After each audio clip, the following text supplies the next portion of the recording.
Salut à toutes et à tous les amis, on démarre ce tour de la presse sportive avec la qualification miraculeuse de la Côte d'Ivoire qui décidément n'est absolument pas prête à sortir de sa propre canne. Encore une fois, dans un scénario lunaire, les éléphants ont renversé le Mali au bout du suspense, score final 2-1 après prolongation, placarde le Figaro ce dimanche matin. À 10 contre 11, la Côte d'Ivoire a d'abord arraché l'égalisation de nulle part à la dernière seconde du temps additionnel, avant d'arracher la qualification une fois de plus à la dernière seconde des prolongations pour se qualifier en demi-finale de sa CAN 2023.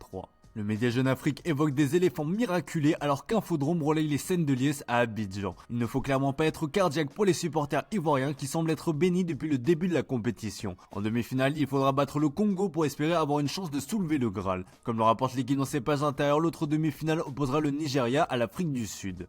On file en Angleterre direction Manchester United, le mercato hivernal vient à peine de fermer ses portes et c'est l'heure de faire les comptes du côté des pensionnaires d'Old Trafford. Et comme le révèle le Sunday Star sur sa une, le coach Erik ten Hag est frustré. À la recherche d'un attaquant cet hiver comme le relaye le Manchester Evening News dans ses pages intérieures, le coach néerlandais n'a pas obtenu gain de cause. Malgré le fait qu'il semble être sur un siège éjectable en raison des résultats des Red Devils, l'intéressé ne compte pas se laisser dicter la marche à suivre. Et incroyable mais vrai, c'est Erik ten Hag qui menace désormais Manchester United, ou plus précisément Jim Ratcliffe comme vous pouvez le voir sur la une du Sunday Mirror. Ainsi, l'avenir d'Erik ten Hag pourrait dépendre de la somme d'argent que Manchester United lui donnera cet été. Il veut savoir s'il recevra de l'argent à dépenser pour de nouveaux joueurs après que son appel à recruter un attaquant ait été ignoré. Ten Hag estime qu'il y a eu un manque de soutien constant sur le marché des transferts pour reconstruire l'équipe. Des menaces assez surprenantes, reste à savoir si cette stratégie paiera. On file en Italie avec un énorme choc ce dimanche soir entre l'Inter leader et son dauphin la Juventus. Pour la Gazzetta dello Sport, c'est tout simplement le match du titre. Nous sommes là pour le Scudetto, écrit le célèbre journal au papier rose qui met en opposition les deux buteurs avec Lautaro Martinez côté interiste et Dusan Vlahovic côté turinois.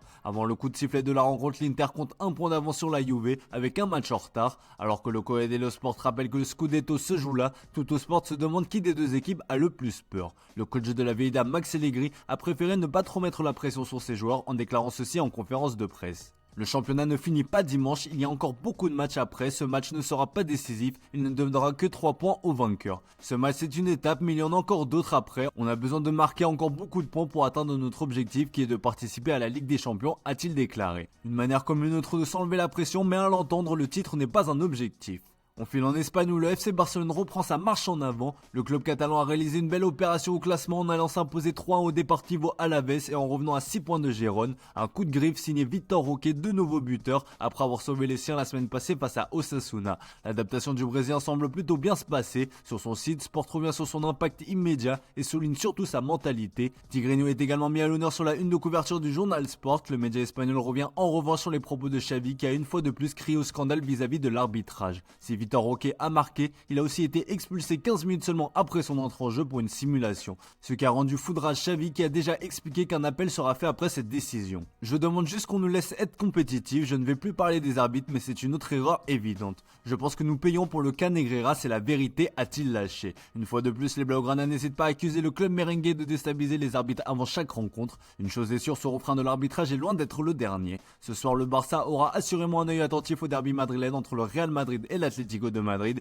Une nouvelle confrontation entre les deux clubs rivaux sans trêve, placarde le journal AS. C'est le 4e derby de la saison et les merengues ont la ferme intention d'écarter les colchoneros de la course au titre dès ce soir, un choc à ne pas louper. Allez, on termine ce tour de la presse sportive en restant un peu à Madrid avec la confirmation de notre information exclusive dévoilée le 7 janvier sur Foot Mercato. Kylian Mbappé a bien pris sa décision de rejoindre le Real Madrid comme le placarde le Parisien ce dimanche matin. Selon les dirigeants franciliens, la star française a bien décidé de quitter la Ligue 1 à la fin de saison pour rejoindre le plus grand club au monde, peut-on lire. Une information reprise en Espagne par le journal AS ou en Italie par le Corriere dello Sport. Comme on vous l'a révélé, l'international français est tombé d'accord avec le club merengue, mais il n'a pas encore annoncé sa décision au PSG qui n'est cependant pas dupe. Comme l'explique Relevo, le pessimisme grandit de plus en plus en interne. Le vestiaire des Rouges et Bleus serait d'ores et déjà résigné à l'idée de voir partir le meilleur buteur de l'histoire du club parisien. En haut lieu, la recherche de son successeur a même déjà démarré. Le nom de Raphaël Leao revient avec insistance ces derniers jours, mais l'attaquant de l'AC Milan coûtera cher puisqu'il possède une clause libératoire de 175 millions d'euros.